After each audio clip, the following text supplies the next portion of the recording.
ngir taxawal ak yëgoo naka noonu boole kàttan gi ñeeli entreprise am Serigne Mouhamadou Moustapha Sy Djamil dafa taxawal ab holding duppe ko MC Group bi nag di yëngu ci fànn yu bari yu mel ni wàllu transport wàllu mine ak carrière wàllu mbay wàllu hydrocarbure di pétrole ak lépp lu xeetu ak moom kuréel gi di yëngu it ngir am xëy bu doy ci wàllu privé gi liggéeyloo téeméeri ndaw ci Sénégal ak Afrique soowu jant fu ci mel ni Mali Gambie Guinée.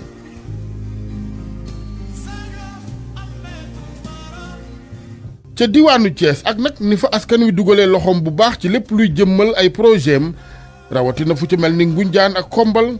surtout Seydi Hadji Malick Sy bi radiyallahu taala anhu di doomi Serigne Mansour Sy borom daara ji Moustapha Sy Djamil taxaw ngir delloo njukkeel askan woowee taxaw di leen jàppale ci lépp luy gënal seenu nekkin ak dundin rawatina ci wàllu wér-gu-yaram njàng environnement ba ci biir Makka. ci kaw kon waree fam ci askan wi ñeeli entreprise am di wàllu responsabilité sociétale d'entreprise le groupe bi taxawalee tëralin wu jëm ci taxaw askan wi dëkkee fa wër ay entreprise am ci wàllu mine ak carrière ci noonee la Serigne Mouhamadou Moustapha Sy Djamil tabaxee boole ci ay jumtukaay ca Sewexaay commune Ngoundiane ca diwaanu Thiès bërëb bu paje di centre de santé bu mësul am ca gox ba boobee centre de santé am na fa maternité ab infirmerie ab salle d'urgence dëkkuwaay ngir ña fay liggéeyee rax ci dolli ambulance médicalisée muy nag mbégte gu rëy ci chef de village bi. Sewexaay ci commune Ngoundiane la nekk mooy entrée Ngoundiane yàgg na dëkk bu yàgg la yaakaar naa am na ñetti téeméeri at yu tegal. tumuranke woon na lool ci wàllu poste santé ndax case moo fi nekkoon te dañ daan jóge fii di dem fu mel ni Cenaba wala ñu jóge fii dem fu mel ni Xombal wala ñu jóge fii dem fu mel ni Ngoundiane te boobaa da ngay jël saret boobu oto yombul nii da ngay jël saret fu ne nga daw aw fa ndax itam bari na sax ñoo xam ne dañ naan faatu ci yoon wi wala ñuy am doom wax dëgg yàlla di faatu ñuy faatu ci yoon wi ci yoon wi loolu lu metti woon la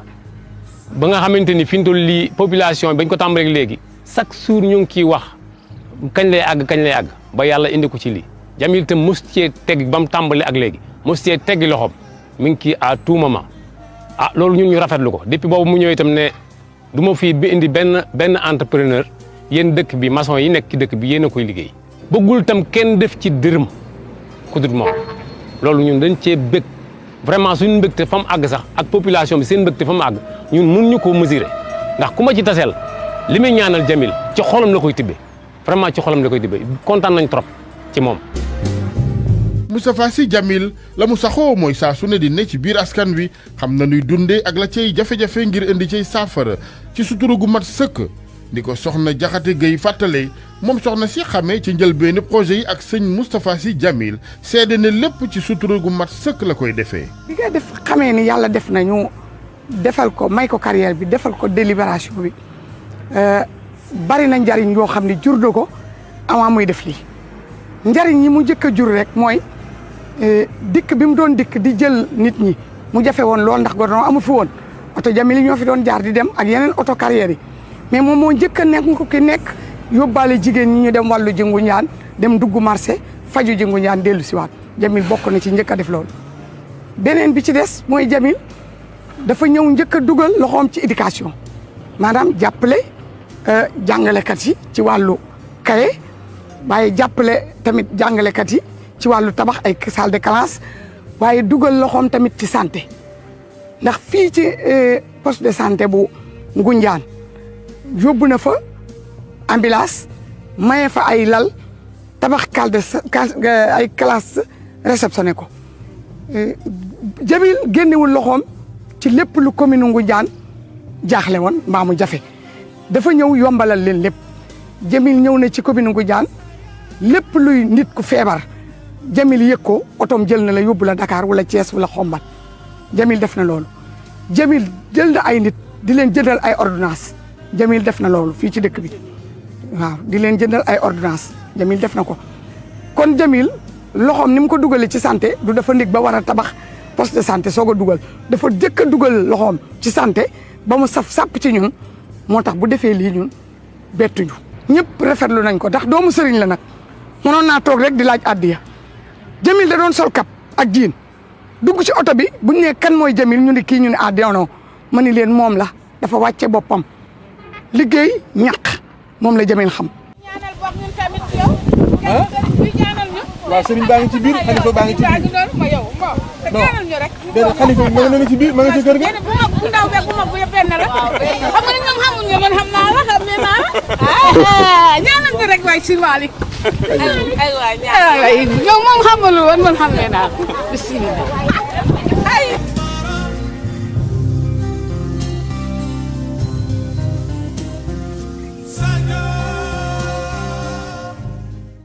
waatal ni ci fii ma toog ci commune bii ma bokk amul ku jariñuwul ci carrière am nit bëgg naa tabax sax amul xeer mu dem ci Jamil mu may ko xeer nit bëgg naa tabax amul ciment mu dem ci Jamil mu may ko ciment kon Jamil desee lu ju dara. ca Ngunjaan Moustapha Sy Jamil tabax na fa ñaari classe yu juróom-ñaar fukki ndongoy jànge ci lu dul sori seeni waajur def fa it ay table banc maître ba fay jàngale rafetlu ko ak entreprise beeg taxawaay ga ci wàllu wér-gu-yaram ak njàngum askan wi nga xam ne mooy suqalim réew rawatina dëkki kaw yi. avant ñuy may ñaari salle de classe yi nga xamante ne Jamil moo ko maye école bi mu ngi woon ci situation bu métti xam ngeen effectif yi nekk ci milieu rural da ngay effectif yoo xamante ne des fois day jéggi dayo ñu manqué woon ay table banc loolu moo taxoon mais bu ñu recevoir ñaari salles yi nga xamante ne Jamil moo ko may bon loolu amélioré na enseignement apprentissage ci biir établissement bi. loolu moom lu baax la loo xamante ne dañ ko war a encourager pour ñi nga xamante ne ñoo am doole pour ñu jàppale comme collectivité locale yi amuñu doole. Ngunjaan lañu fa xayma ci li fa groupe MC dugal ne liggéey ci wàllu investissement mu ngi toll ci ñetti téeméeri millions. taxawaayu Moustapha Sy Jamil yamu fa law na boo xombal foofee dugal na fa loxoom bu baax ci yombal gi ñeel seen dem ak dikk ci yoon yoo xamante atum 1960 lañ ko fa tabaxoon dugal na ca ñoŋal guddaayu juróomi kilomètre ci mbedd yi gën a ràññiku ci xombal. waaw mën nañu wax ni xombal bi ñuy am ay tali dañu presque mën nañu wax ni depuis 1960 la ndax xombal mi ngi bokkoon ci première commune du Sénégal ci daanaka dañuy wax ni les 8 premières communes yi nekk ci Sénégal xombal ci la bokk kon bi ñu demee bu 1960 yàlla dogal ki ñuy wax Fiacre Coly docteur Fiacre Coly nekk maire xombal Mamadou Dia doon ko jàppale président du conseil di ko jàppale vraiment ci lañ demoon ba amoon lii nga xam ne moom lañ am ci ay tali ñu am ko ci biir xombal depuis lors tali amaatul xombal depuis boobu ba léegi tali amaatul kon bu ñu waxee ne depuis 1960 ba léegi tali yi fi nekkoon moo fi nekk yaakaar naa kon yàquteg tali yi kenn du ko mën a xayma nit ñi buñ jaaree ci biir dëkk bi fenn fu ne boo xoolee di nga xam ni fii ay tali yu bees nekk fii ay tali yu yàgg ñoo fi nekk loolu moo tax vraiment di nekkoon projet bu rëy boo xam ne ni xombal mi ngi ko doon séntu xëy na yàlla dogal na fii tey ci Serigne Jamil ñu koy ñaanal mu yàgg fi loolu te wér ci moom la ko yàlla dogale pour mu réussir. wàllu fàggandiku ak kaaraange it nekk ci xolob taxawu Moustapha Sy Jamil jëmee ci waa xombal dugal loxoom bu baax ci ñoŋalu caserne sapeur pompier ya baaxee leen ambulance bu bees tàq defaraat dalub caserne ba nga xam ne ay jafe-jafe la dëkk woon jamonoy nawet adjudant sapeur pompier yi bëgg ca lool. avant muy ñëw boobu fekk na moyen roulant yi xaw nañu màggat donc bu indee ambulance boobu vraiment dafay participer ci développement xombal ndax aussi dina permettre non seulement du xombal mais li wër xombal yëpp muy Ngunjaan muy Cenaba muy Tubaatul lu fa xew ci diggante bi ambulance bi dina mën a dem foofa jël victime boobu indi ko hôpital ci li nga xam ne lu mucc ayib cours bi day taa ambulance aussi bi nga xam ne moom la ñuy ñëw dafay apporter un plus ci suñuy intervention parce que doon na xaw a yéex ndax léeg-léeg ñu amoon intervention benn ambulance la ñu am Ngunjaan am Tubaatul am donc da ngay dem fële ba ñëw soo ko mën a dem fee donc bu ambulance boobu ñëwee dinañu mën a permettre ñu mën a cumuler ñaari intervention yi nga xam ne de secteurs différents di ko gërëm di ñaan yàlla lii nga xam ne moom la sumb ci xombal yàlla ko yàlla may doole at kattan ba mu eggale ko ak jàmm ak salaam. l'hôpital bu xombal jot na it ci ndimbalu groupe MC def nañu fa lal yu bari ak it matériel lu faje yuy dimbali bu baax docteur yi Moustapha Sy Jamil sumb fa it liggéeyub yeesal bloc opératoire di fa nuy opérer malade ya taxawal fab restaurant ngir liggéeykat yi l'hôpital bi président comité de santé ba rafetlu ko naka noonu sage-femme bu fay liggéeyee ci taxawaayu citoyen bu Moustapha Sy Djamil la. Serigne Djamil Sy jamono bi mu ñu fekk ñi li ma mën a wax mooy dafa ñoo jëlee fu sori parce que lu bari loo xamee ni centre bi manqué woon na ko lu demee ni voirie bi lu demee ni ay lal lu demee ni ay matelas lu demee ni ambulance ak li nga xamee ni peut-être moom mooy wàllu jëfandiku bi mooy lekk gi personnel bi accompagnant yi malade yi parce que centre de santé bi dafa sori béréb yi nga xam ne ni foofu la ñuy jaayee ay lekk donc loolu daf ñuy teggil coono bu mag a mag teggil ko askan wi nga xam ne ni aussi ñoom ñooy ñëw fii ci centre bi donc loolu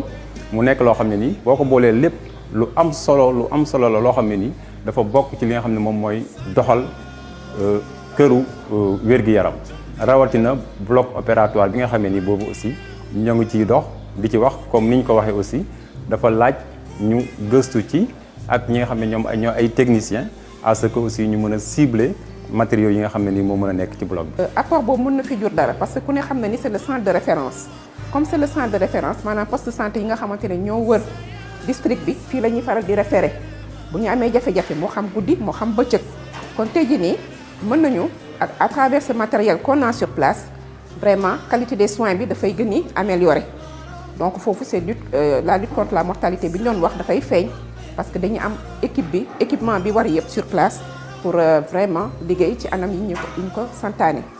sëgi xombalit kenn demul ñu des ndax nag màggetoon na lool waaye miir bu ko wër defaraat nanu ko joxaat bërëb ba war ma gi ci war. parce que cimetière yi aussi interpellé nañ ko ci keroog dafa fekk mu guddi sax moo tax demu fa mais dafa joxewaa ndigal jox techniciens yi ni leen na ngeen fa dem ngeen visiter ko façade principale bi yëpp nañ ko tabaxaat nañ ko yokkaat defaraat ko ba mu baax même tali bi yoon bi nga xam ne moo jëm foofu tam nañ ko baliser waat nañ ko defaraat ba mu baax boole ci aussi wax ñu ni dëkk bi tam may naa leen oto mbalit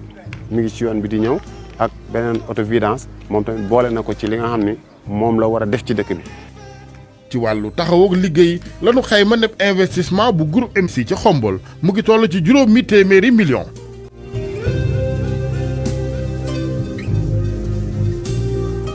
ba ca diwaan gu tedd gi di Tivaouane Moustapha Sy Djamil yóbbu na fa taxawaayu RSE di responsabilité sociétale d'entreprise ak ca daara ji di collège Serigne Mansour Sy bi nu tuddee baayam ju tedd ji dugal na fa loxoom ci jumtukaayu salle des professeurs ak tabaxuk juróom-ñetti classe yeneen.